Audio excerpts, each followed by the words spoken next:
In the beginning, God created heaven and earth. Amen. Praise God. Amen. Praise God once more. Amen. My name is Spencer Okot and I have a memory verse. My memory verse comes from the book of Matthew chapter 6 verse 7. It says, when you pray, do not use a lot of meaningless words as pagans do, who think that the Lord will hear their prayers because their prayers are long. Thank you. Amen. Praise God. Praise God once more. Amen. My name is Naomi Awino and I have a memory verse. My memory verse comes from the book of James chapter 4 verse 10. It says, humble yourselves before the Lord and He will lift you up. Praise God. I have a memory verse. Matthew chapter 7 verse 7. It says, ask and you will receive, seek and you will find, knock and the door will be open to you. This memory verse teaches us that if we ask the Lord for anything, He will give it to us. And if we seek with all our heart, we will find it. And also, if we knock, the door will be open to you. If you knock when you are in any other trouble, the Lord will open the door for you. Amen. Amen. Praise God. Amen. I have a song.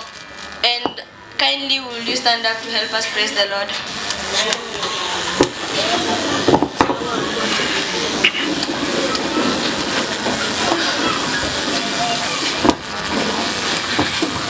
Oh, tumlonga malo e parura, tumlonga malo e parura, Yesu lungo tumlonga malo e parura, adira tumlonga malo e parura, tumlonga malo e parura, Yesu lungo tumlonga malo e parura, kanisa tumlonga malo e parura, tumlonga malo e parura, Yesu lungo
Paradiso, Ohala,